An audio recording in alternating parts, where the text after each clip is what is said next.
It actually all came from the writer Sam Bain, at least the initial, inspiration for the movie. He's a big fan of like stories like Alive and the Chilean miners, and he had this idea of what if we make a contained film that takes place in an environment like this, sort of playing with that genre, but as a comedy, doing it as a comedy, and trying to glean whatever could possibly be funny out of a situation like that. Demi, you are a CEO who wants to lead her company on a retreat. Yeah, do a little team building, because most of them don't know that the company is kind of in dire straits.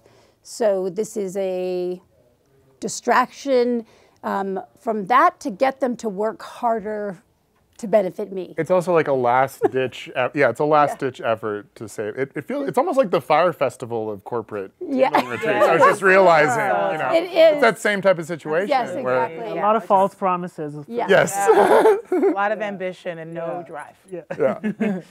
I think like all the characters are very kind of clearly drawn out, and the movie kind of, the script was like about 100 pages or less. It's like a very tight script, and there's like basically a few scenes that set up outside the cave where it's very clearly set what the dynamics are between the characters, and then once we're in the cave, everything just kind of lets loose. And yeah, we had everyone in the cast, like I felt like their comedy didn't overlap with each other's, like everyone brought their own uniqueness to it, so it was just like really fun to kind of. And it was such a solid script, and we had Sam on set, and so just like the way it was so collaborative amongst everybody with everything. And like so. We would workshop all the scenes, before we shot them. We'd have rehearsals, and inevitably we'd be changing things on set. So it was really helpful to have like both the writer there, but also have like comedic actors who are super smart and intuitive in their own right, and I don't know, it felt like to me like a super free environment that like if the best idea always wins, basically. Yes, exactly. And so like it felt like a true collaboration, which is,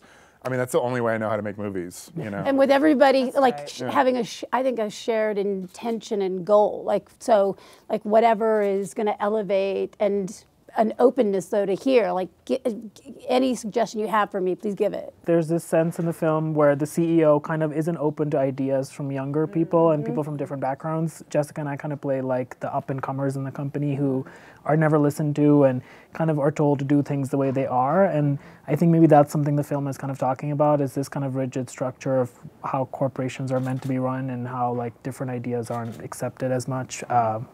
But by the end, we changed that.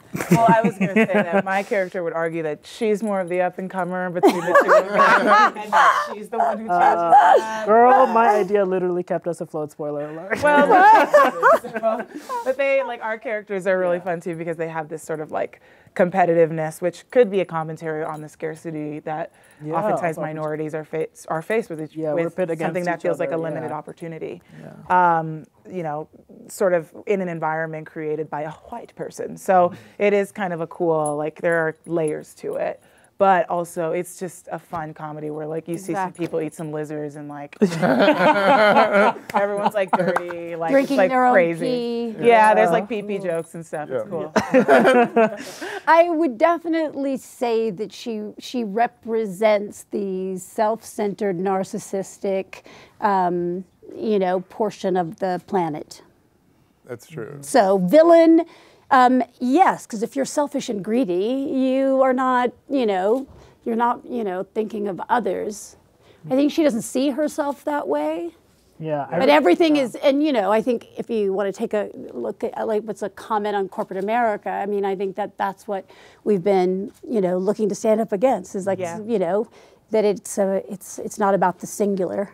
It's about the collective. If we were Black Panther, she's the Michael B. Jordan. It's too complicated. It's not that simple. It's not villain or hero. There's a lot going on there. I'm like, I'm Lupita. Everybody knows I'm Lupita. And in fact, I'm here representing Lupita. Lupita's like, keep my name out of your mouth. You know what I meant.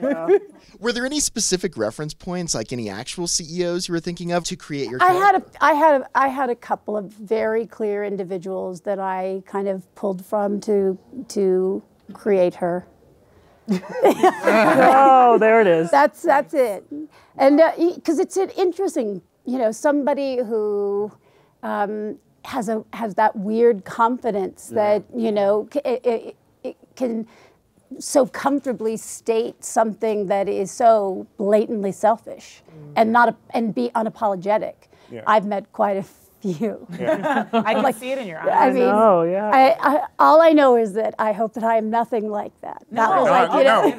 No. On set, she was, on set, Demi was like the most giving, like caring actor, and I felt like as an actress that I learned a lot watching you work, and it was really exciting to see someone who really like knows what the hell she's doing and like has been doing it for a long time. It's badass. It's great.